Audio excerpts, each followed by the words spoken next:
This episode is going to look so different from all the other episodes. We're not doing an intro. I'll tell you real fast what I'm drinking. I'm drinking a protein shake, but we're not staying on that, okay? Because we're going to dive into what we're talking about today. And I've noticed lately with end of spring, early summer, there are just massive transitions in life. All of the graduations, all of the new jobs. I mean, summer is wedding season, so all of the people getting married. So many pregnancy announcements lately, so many new babies, all of the things.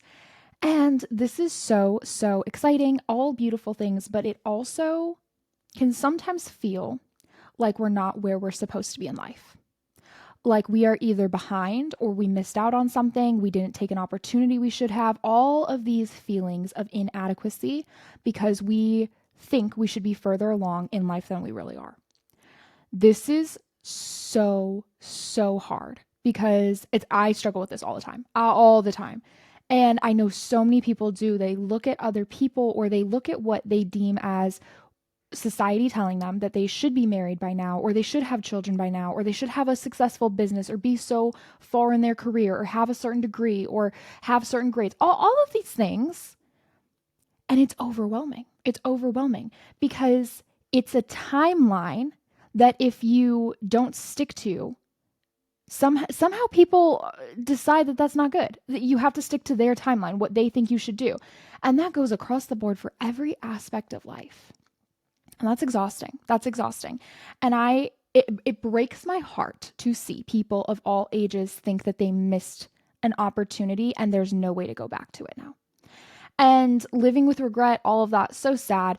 But truthfully, opportunity is always around you. You always have the option to step into something new and to live a life that you absolutely adore, that you love to wake up to every single day. That's an option for you. You don't have to live a life that you hate.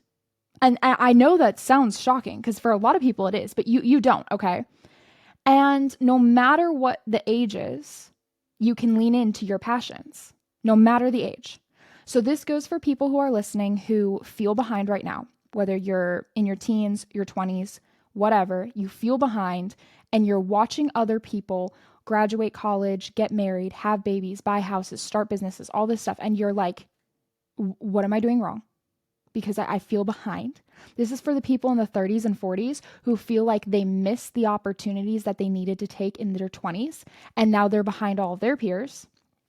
And the people who are in their 50s and beyond who think that it's too late to do what they want to do because society said that you didn't do it on their timeline. Okay? Crazy. Crazy, crazy, crazy. And yes, crazy also, we do have several in the 60s and 70s age range. I see you on my analytics each week. We have like 5. And I see you guys, okay? So we're talking to you too.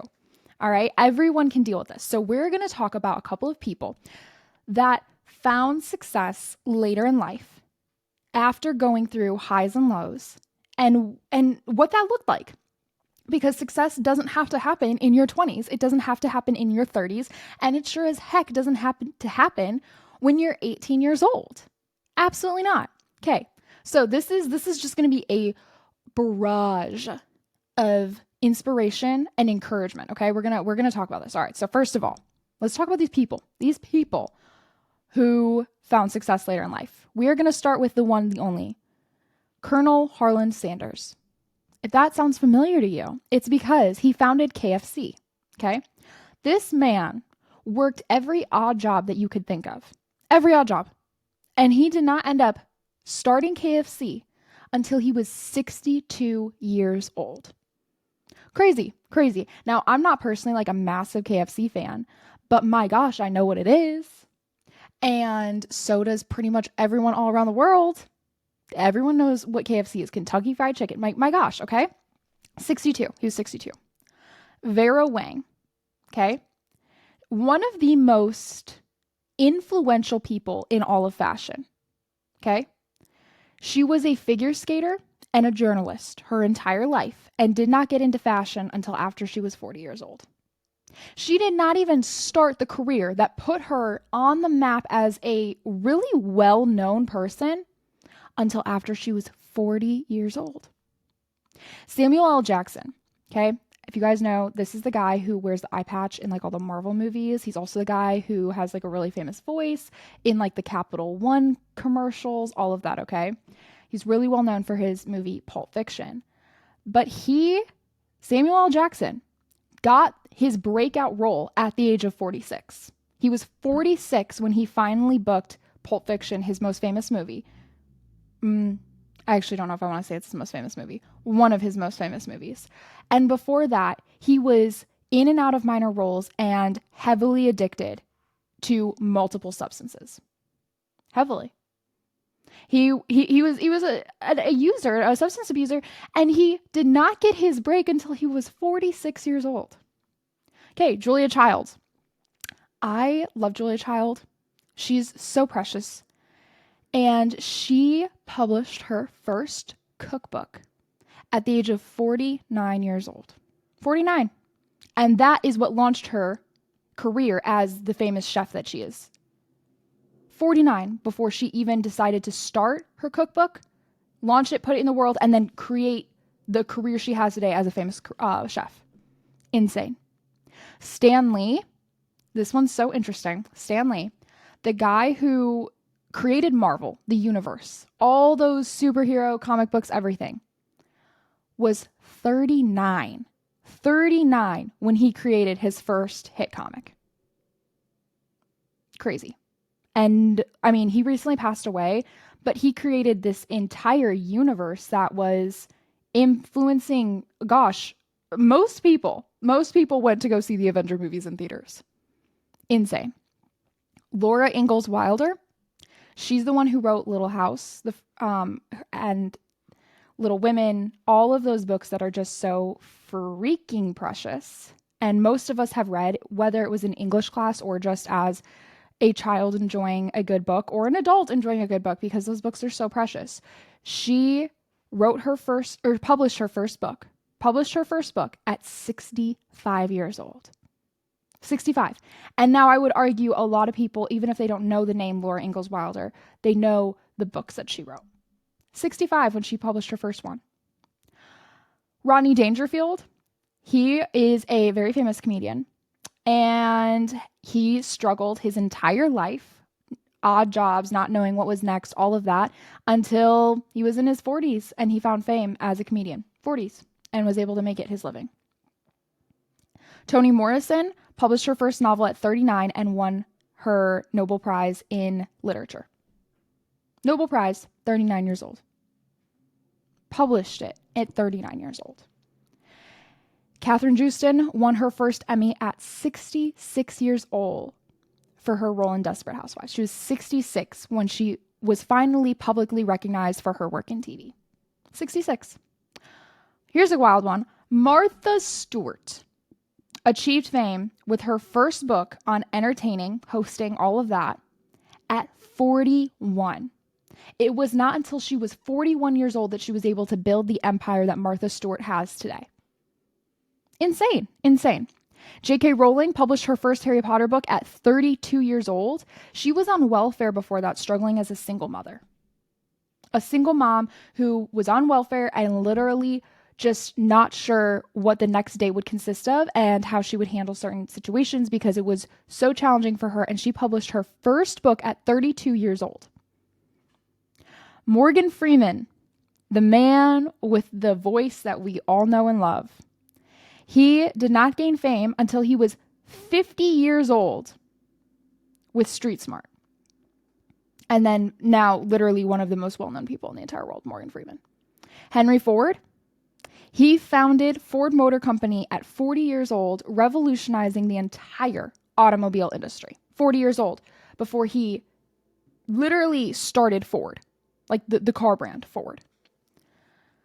So all that to say, it is insane to me that we think we have a small window of time to be successful. We have a small window of time to find our purpose, to do what we are called to do, to lean into the life that we were created to live. That's simply not true. You have your entire life to achieve the greatness that you have set before you. Your entire life. And the consistency that you show up with now is what's going to make all of those future endeavors possible. If any of these actors had not continued to show up to auditions, they wouldn't have landed these roles that launched them into the successful careers they have.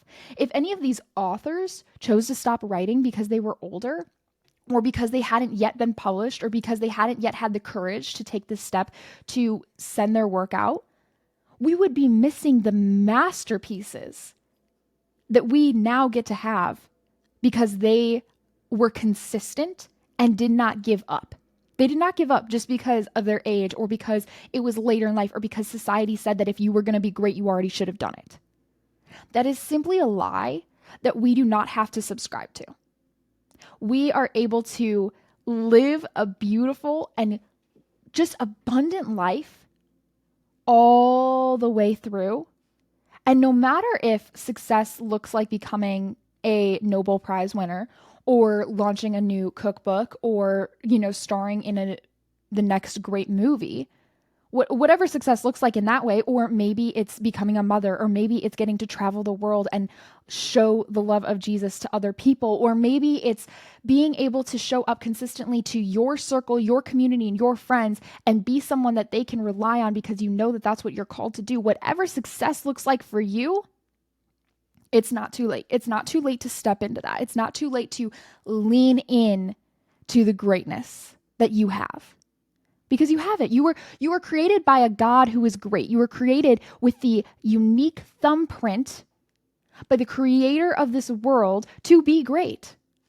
So don't limit yourself. Don't think that you had to achieve it already or you had to get all of this done, check all these boxes before your life is somehow successful, because success looks different for every single person. Every single person. If Laura Ingalls Wilder wanted to be an actress, she missed it by about 200 years. So all that to be saying, I am so proud of you, because I think a big first step of just learning to develop that patience and that consistency is investing in yourself through podcasts like this, through books, through community, through all these different outlets. When you choose to invest in yourself and show up consistently, you are laying that foundation for the greatness that will come. And the greatness, it may evolve and change as you evolve and change as a human being, but how amazing that you are not yet at your prime. And that's the way I live my life, is I'm not yet at my prime. And I don't ever want to think that I reached my prime. I don't ever want to look back and think, those were the best days of my life. Because I am fully aware the best days of my life are still ahead of me. Still ahead of me. And yours are too. Your prime is still to come. So anyways, short episode, super interesting stuff to me and kind of random, but I hope you loved it. This little dash of encouragement for your Monday morning. Okay? Okay, love you so much, and seriously, go do great things now.